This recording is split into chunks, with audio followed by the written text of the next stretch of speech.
everything has been a learning experience for me, and I take everything as a learning experience, and I look to grow from it. And, sure. And you know what? That's why I keep growing. So stripping that all back to the start of your career, a man with a dream, you know, training in the gym day in, day out. If somebody said to you, you'll have, or you'll be as successful as you are now, what would you had said back then? I believe you. That's what I would have said. Because I did believe. Yes. I believed in it. I had very few people who told me that. I had a small group of people that would tell me something like that.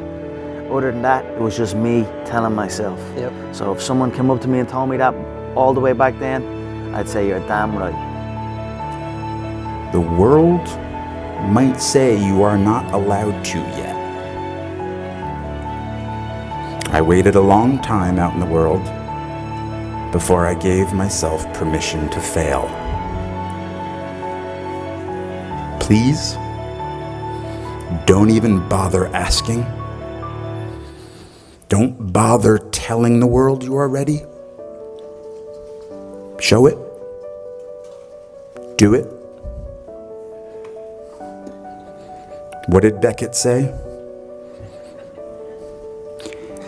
Ever tried, ever failed, no matter.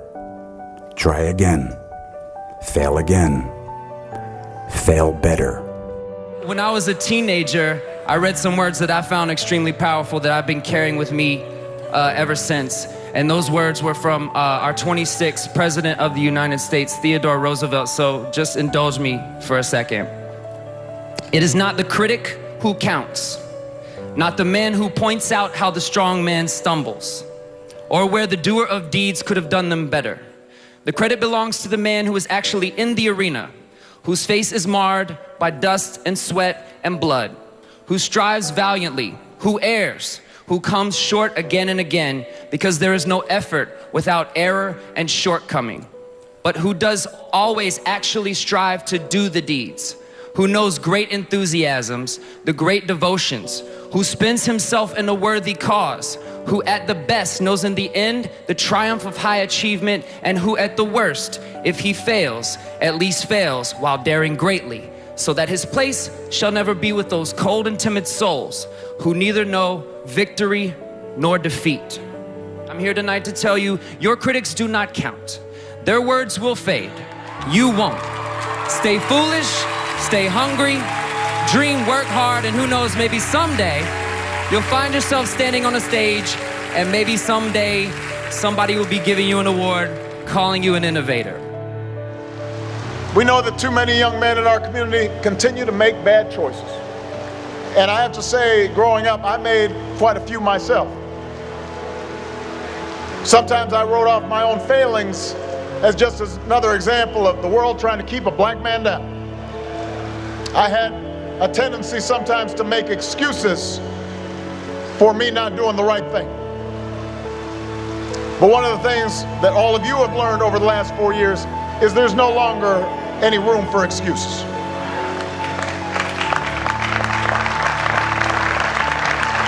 I understand there's a common fraternity creed here at Morehouse. Excuses are tools of the incompetent, used to build bridges to nowhere and monuments of nothingness. Well, we've got no time for excuses. Not because the bitter legacy of slavery and segregation have vanished entirely, they have not. Not because racism and discrimination no longer exist. We know those are still out there. It's just that in today's hyper-connected, hyper-competitive world, with millions of young people from China and India and Brazil, many of whom started with a whole lot less than all of you did, all of them entering the global workforce alongside you, nobody is going to give you anything that you have not earned. Nobody cares how tough your upbringing was. Nobody cares if you suffered some discrimination.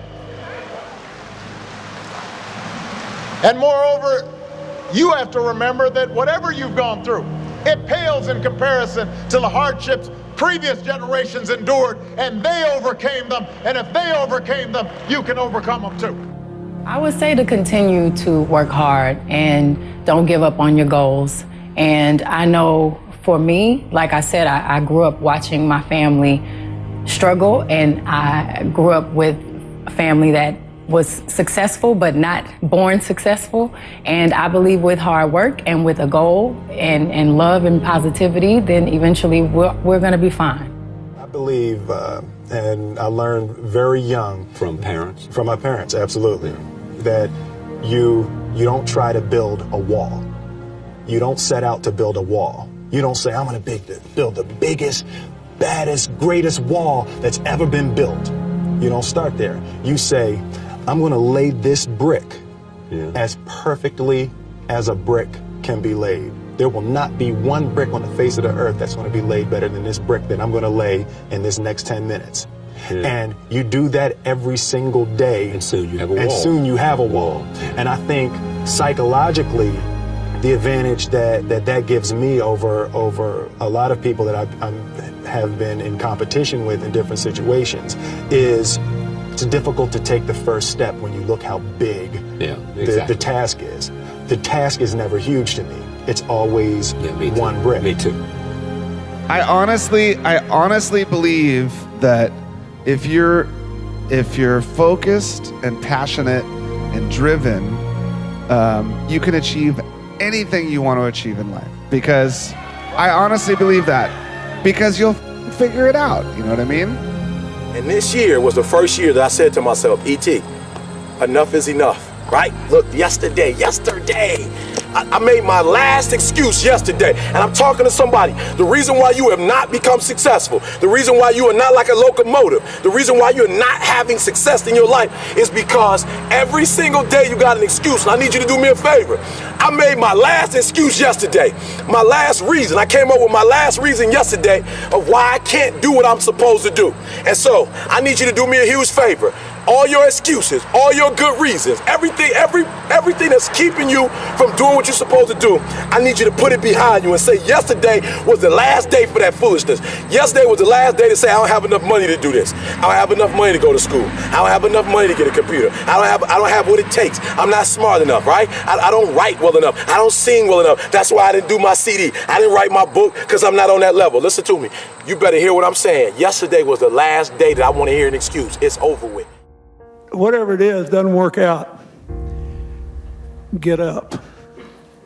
I lost 2 elections. I was the youngest former governor in American history after the Reagan landslide. I had one guy appointed to the cabinet walk across Main Street in Little Rock to avoid being seen shaking hands with me for fear that the guy that beat me would fire him.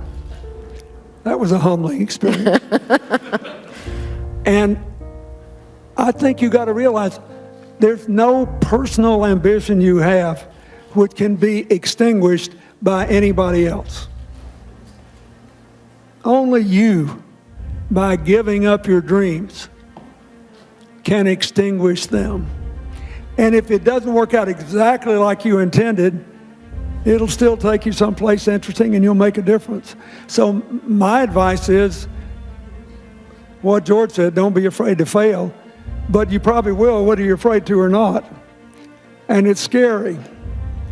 You just got to get up. The world belongs to tomorrow, not yesterday. Don't give anybody else permission to take your life away. Just keep living and keep giving. I really wanted to show people how much hard work it takes, the ins and outs, and how really you don't have to be born into a situation. You don't have to come from something or possess something or look flawless, even though I like looking like this sometimes.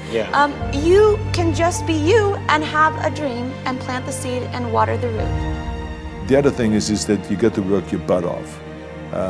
If you think that you're going to go and accomplish something really special and be the best in anything in the world, and you think you can do it without working, you make a big mistake. Because no matter what I did, if it was in bodybuilding or in acting or if it is in the political arena, it always took a lot of work. And you got to put out and you got to, sometimes make a lot of sacrifices. Notice, if you're not willing to work hard, forget about it. So there's another rule that is very important. I think another one is don't be afraid to fail. Because if you're afraid to fail, then you're always holding yourself back because you're afraid that if you go all out, you may fail. Well, in weightlifting, we learned that very quickly. The only way you could break a record is if you're willing to fail. That's when you put on more weight, you try it, sometimes you would not be able to lift it, which has happened to me many times, but eventually, when you train hard enough, you will lift it. So don't be afraid to fail. I mean, how far can you fall?